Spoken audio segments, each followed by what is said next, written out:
So today I'm going to talk about the Q Honey Badger. I've had this gun for about 3 years now, and so I'm just going to share some of my experiences with it so far. I've put about 1,400 rounds of subsonic ammo through this thing and about just a couple hundred rounds of supersonic ammo. I don't shoot supersonic all that often, but most of that round count has been within the last year or so, just because ammo prices have gone way down from when I originally got this thing. When I first got it, it was peak COVID times where subsonic ammo was like $2 a round, so it didn't get shot all that often, but now I'm finding subsonics for anywhere from 60 to 80 cents a round, so I've been shooting it a whole lot more this past year. This probably isn't the first video of the Honey Badger you're watching, so I'll kind of go brief on the specs, but I'll start from the muzzle down. So I've got a Q Trash Panda on here. This is their short silencer. It's about 7 inches long. It looks really great and it sounds really great on this. I'm pretty happy with this choice. So the first 4 are supers and then the last 4 are subs.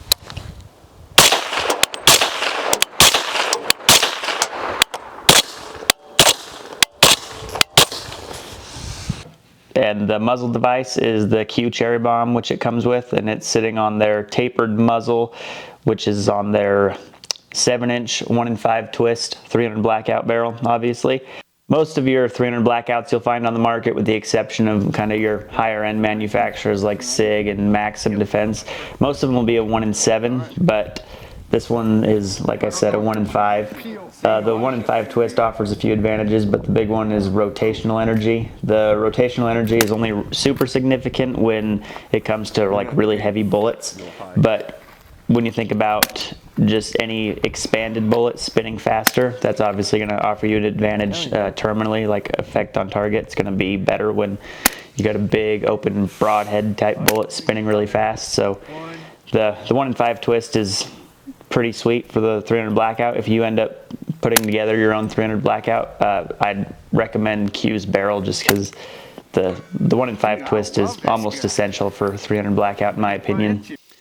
Discreet Ballistics, if you go on their website, they have a rotational energy calculator where you put in the muzzle velocity and the weight of the bullet, and they have a little form there that you fill out, and then it'll tell you the rotational energy, and you'll kind of see, just messing around, putting different bullet weights in there, different twist rates, that the actual energy is only really affected when it's kind of a heavier bullet, but so especially with stuff like the new 8.6 blackout, it's fairly significant there. So I'd encourage you all to go look at that, because it's pretty interesting. And you might be wondering, if 1-in-5 twist is so great, why don't more companies do it? Most 300 blackout barrels you'll see, like I said, are 1-in-7. And really it just comes down to manufacturing capabilities. 1-in-7 is a lot easier to produce than 1-in-5. So when people are making 300 blackout, they'll just kind of go the easy route and do a 1-in-7. And that 1-in-5 twist barrel, along with a lot of other small nuanced things, is the reason this gun costs what it does, which is, we'll get into that and you'll see if it's worth it for you. It's got an adjustable gas block that's held in on the barrel with a jam nut. There's a jam nut that pushes it against the shoulder on the barrel, so that gas block isn't going to go anywhere. That's a pretty clever design. The gas block isn't click adjustable. It's just a set screw that you just rotate in or out. So if I could change anything, I might prefer a click adjustable one, just so you can kind of count them, but it really doesn't matter, because I just set it so it would cycle subsonics reliably, and then I just haven't messed with it since. But adjustable gas block on there. The barrel nut and everything is also really lightweight. It's a proprietary design. They've got a little turnbuckle in there that is used to tighten things up, but that's one of the reasons also it's so lightweight, is they saved a lot of weight right here along with everywhere else on this rifle. Moving back to the bolt carrier and the receiver set, the upper and lower are milled out to accept the stock. The stock, it slides into these little channels, and so there's no snag hazard. It's not protruding or anything. It fits nicely in the upper and lower, so that's a nice little touch. The bolt carrier group is slightly shortened to accommodate their also proprietary buffer and spring design. That's how they were able to keep it so short. They have a much abbreviated buffer weight. It's really small. I'll roll in some pictures here, and then the spring is also really small. So the bolt carrier group is shortened about 1/4 inch or so, just so that buffer weight actually fits inside the bolt carrier group. So within the receiver set, the only things that would really fit in a standard AR-15 is the safety selector, the pins, and the trigger. Other than that, it's all really proprietary. It looks like an AR-15 for the most part, but it gets really proprietary in there. The trigger is a Geissele SSAE, I believe. It feels a lot lighter than most of the SSAEs I've been around, but it's pretty nice. If you bought a Honey Badger now, the trigger and the bolt carrier group would be different. They have a 2-piece bolt carrier group now, and that helps with some things. You can look into that. Mostly bolt bounce as far as I'm aware. And then they have their own trigger called literally the best trigger ever made. And I dry fired that trigger a little bit at SHOT Show, and I really like it. Besides the reset isn't super tactile, but it's incredibly short and it's a quality trigger. But I'm happy with the SSAE I have. Radian 70-degree safety rather than a 45. They determined that 70 degrees is safe in all mil-spec receivers and triggers, where 45 degrees apparently isn't always. So 70 degree, again, is another small detail that it's really thoughtful, but you do end up paying for it. I swapped the Magpul MOE K grip for the Reptilia grip. I just prefer the Reptilia grips. They're a little bit bigger and they just feel better in the hand, but they're still short and they keep my wrist at a good angle, so I'm really happy with these. Another thing that's kind of interesting, if you look at the old prototype pictures of the Honey Badger back in the AAC days, you'll see a grip that looks a lot like this, but at the time Reptilia wasn't a company. But I asked one of the owners of Reptilia what the story was there, and he was a part of that program back in the day, and all the furniture was his design, so it's kind of a throwback to put this thing on here. Not only is it, in my opinion, a much better grip, but it's kind of more clone correct to the original Honey Badger, which is really cool. All right, so moving on to the stock. It is a 2-position. You've got closed and you've got open. In the open position, it's about position 3 on a standard AR-15, which is where most people want to be. Initially, I felt like I would have liked a 3rd position about right there, because sometimes that's just more comfortable for me, or if you're wearing any sort of plate carrier or something. But I understand why they did it. It's just kind of a speed thing, because instead of clicking the button, pulling, and then locking into your 2nd position, then having to hold it again to lock into your 3rd, it's just one movement and it's open, and there you go. But part of me still wishes there was a 3rd position, but I'm used to it now. It doesn't really bother me. So the first thing you'll notice when you pick up this gun is it's incredibly lightweight, with no silencer, no optics, no nothing. It's only 4.5 pounds, which is significantly lighter than most other 300 blackouts I've ever felt.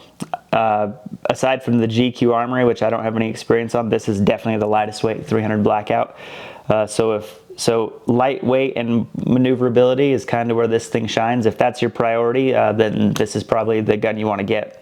And when you look at this gun, you really find that the weight savings are sort of happen everywhere. Like I said, the barrel nut, the stock is, I think, a huge one. And I kind of feel like even in the magwell, like if you pinch the magwell right here, it feels like this receiver is machined thinner than a standard AR-15 receiver. I'm not sure if that's actually the case, but I really do think it is. So yeah, there's just weight savings everywhere you look on this gun. So like I said, if that's a priority for you, then this is the gun to get. If not, then we can get into some other options. So sort of talking about that, I think some people misunderstand what this gun is. It was never really meant to be a replacement to your AR-15, although in some cases it can be, but it really was meant to fulfill a submachine gun role, but do it way better than any other submachine gun. Most submachine guns are shooting subsonic 9mm, which is effectively a 380. If you have like an SD shooting 115 grain bullets that are dropping below the speed of sound, that's really not that great of an option against people or animals. So with this, you've got 220 grain subsonic rounds with a Spitzer style bullet, so the ballistic coefficient's higher, so it maintains its energy further down range. And then you've got stuff like this 110 grain Black Hills, which expands really big and it's super fast. Out of this gun, it's still 2,000 feet per second, so this gun's going to get you a lot further than any 9mm submachine gun will, and is lighter than most of them, and it's just as easy to shoot when you're shooting subsonics out of them. So if you're looking for an effective submachine gun, then this is kind of the route I'd prefer to go.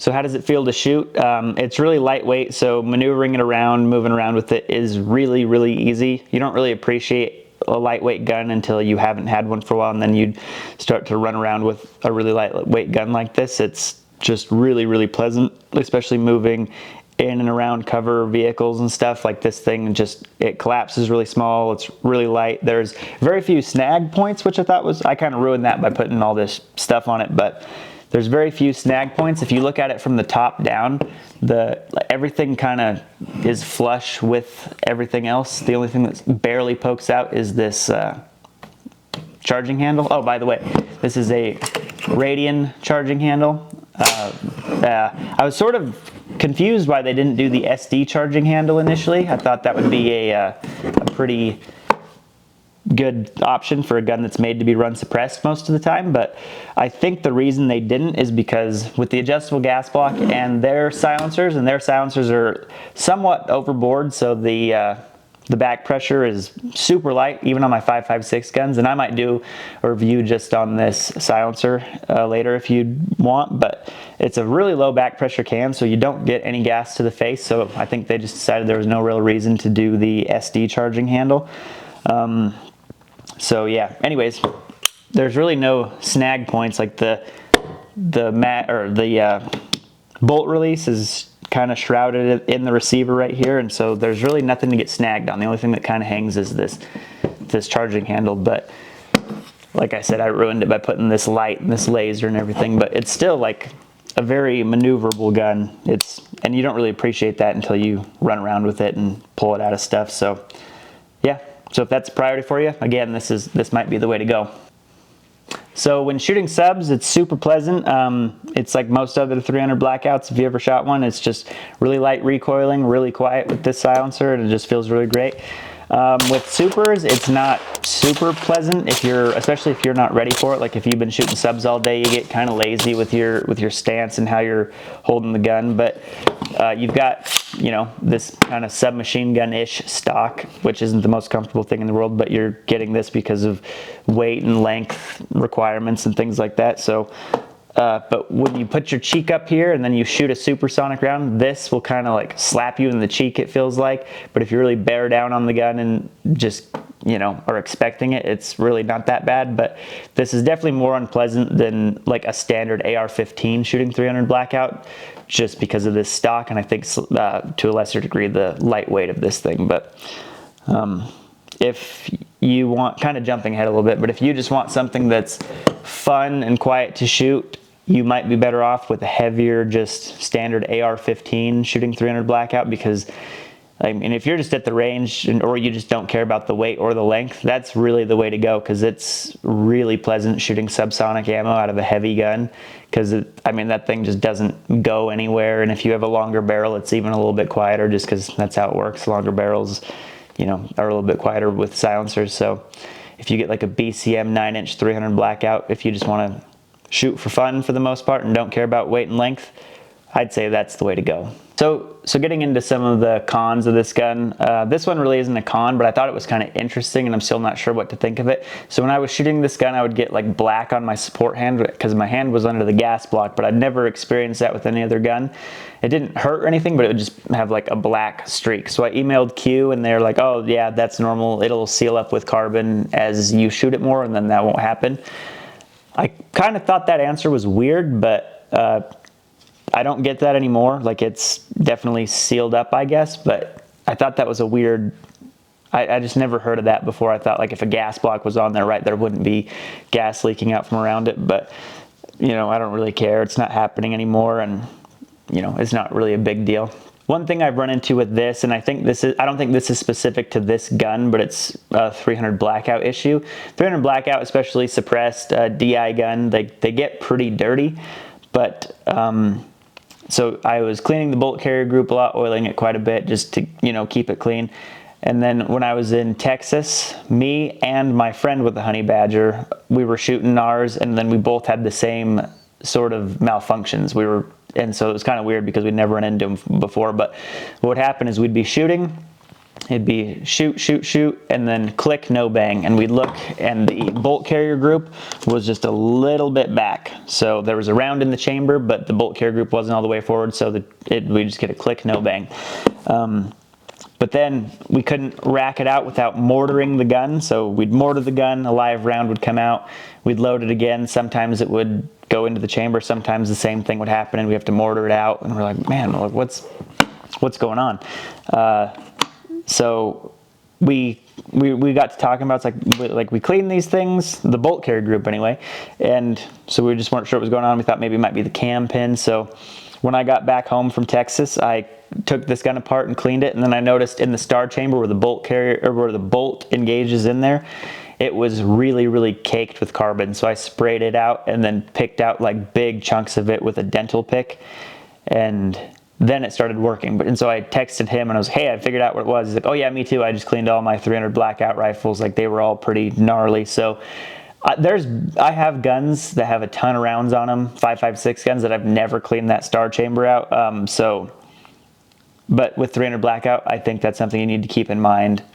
There's a lot of dirty ammo out there, and with 300 blackout, there's just a lot of issues that you can run into, just because people, like, especially if you run 308 Winchester bullets, like sometimes those don't feed in as well. But like 300 blackout can be a little bit finicky if you don't exactly know what you're doing. But so just keep that in mind. Really clean your chambers out, because I mean, I pulled out a bunch of carbon. I wish I was doing YouTube back then, because I would have taken a picture of it. But yeah, just keep that in mind. But now that I did that, it runs great. Just keep that in mind. You'll have to clean out the chamber every like 800 or so rounds. If you're running subs, it gets really dirty.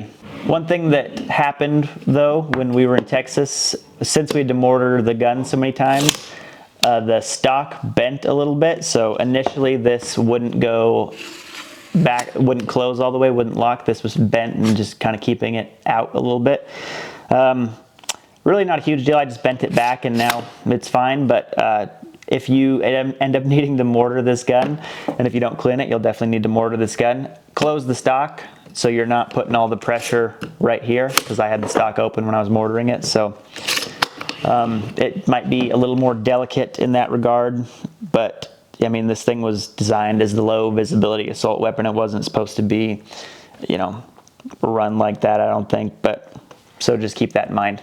My biggest issue with this gun, and again, I hesitate to say with this gun specifically, I'd really like to hear what you guys have to say.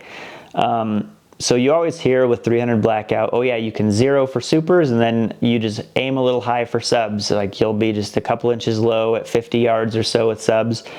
But for me, that's not been the case at all with this gun.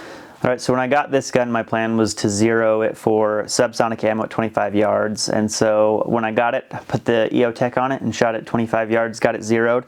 And then I wanted to check my hold with the supersonic ammo that I had chosen, which is the Black Hills 110 grain TTSX. This is a pretty great bullet, probably the best supersonic load in my opinion.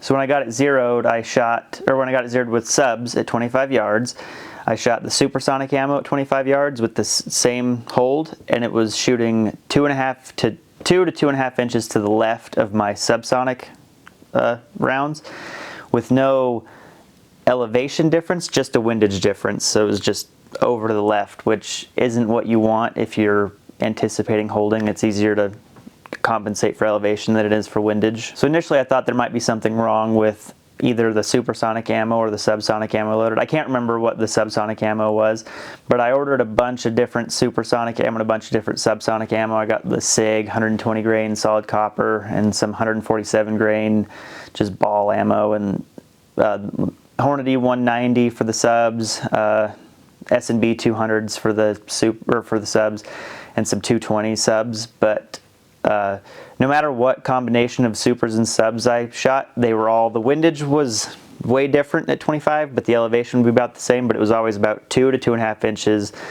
The supers would be 2 to 2.5 inches left of my subs, which it was weird because I never heard of everybody always says 0 at 50 or 25 with supers, and then you're about an inch low with subs, but that was not my case at all.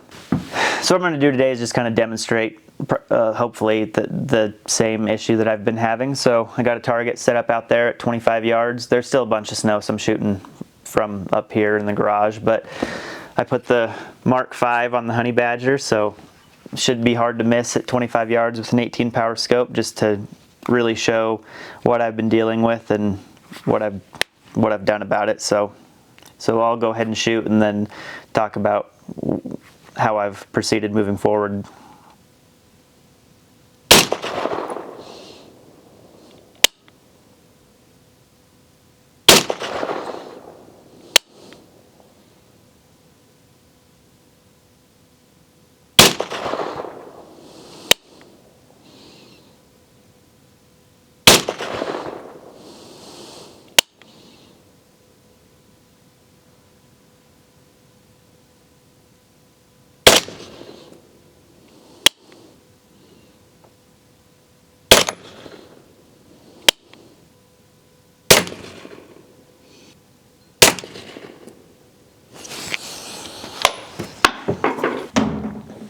So here's the target from just barely. The supersonic ammo is impacting all right here, and the subs are all right here. So I was trying to just zero it a little bit. So that was my first round.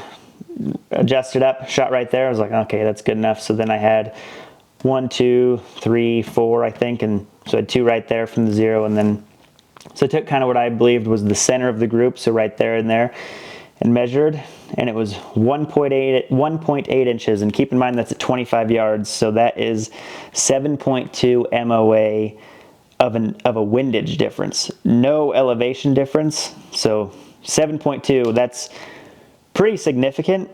I mean, you know, at 100 yards, you might miss completely what you're shooting at, so just keep that in mind.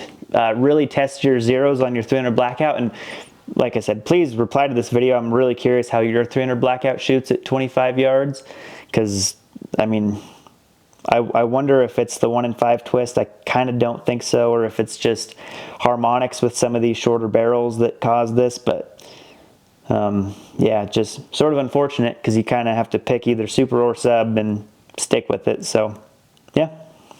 So with the gun shooting like that, I mean, I have the option of subs or supers. There's not really the option to do both effectively. I mean, I guess if you only anticipate using supersonics or subsonics inside a house or something, those distances aren't going to be that meaningful. Like if you have it zeroed for supers, the subs will work at like 0 to 15 yards or so.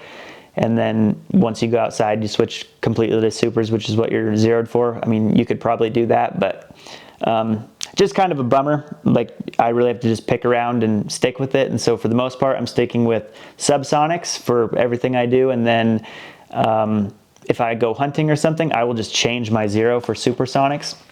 What I think I'm going to end up doing is I have the Castle Group mount, and they make an offset Aimpoint acro mount, so it's an Aimpoint T2 mount, and then you can offset an acro, so it'll look kind of funny, but I'll have a dot for supers and a dot for subs, since you really can't effectively just hold high for subs, at least with this gun.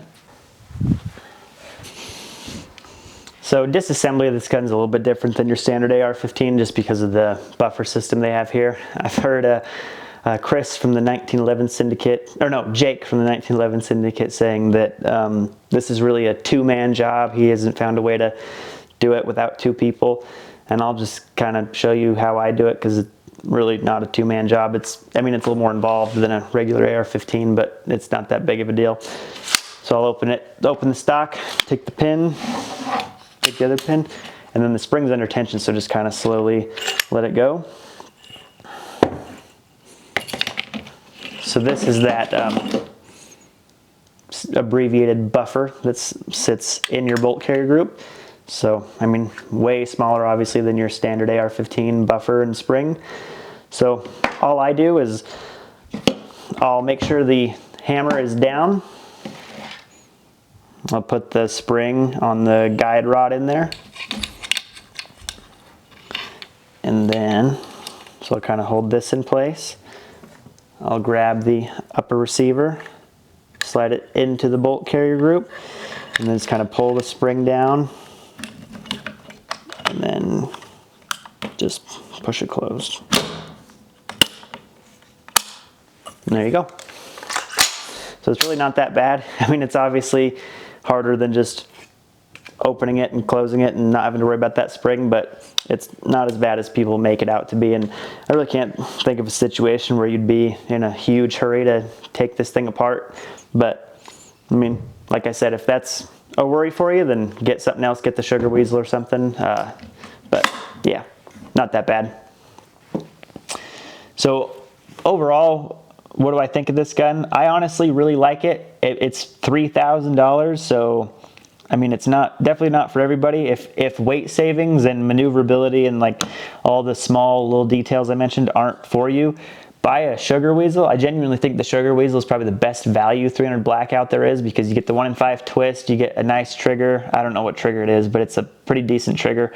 And I think they're only 1,500 bucks, and you can get a BCM for about that, but it's heavier, and you get a 1 in 7 twist and like a 90-degree shoulder. And I kind of think the 1 in 5 twist, tapered barrel, and everything is kind of the way to go. But for me, a lot of this was nostalgia. I really like Call of Duty Ghosts. I know I'm in the minority there. That wasn't very popular Call of Duty, but so I really wanted the legit Honey Badger. Like, that was kind of what I wanted, and I do appreciate the lightweight of it.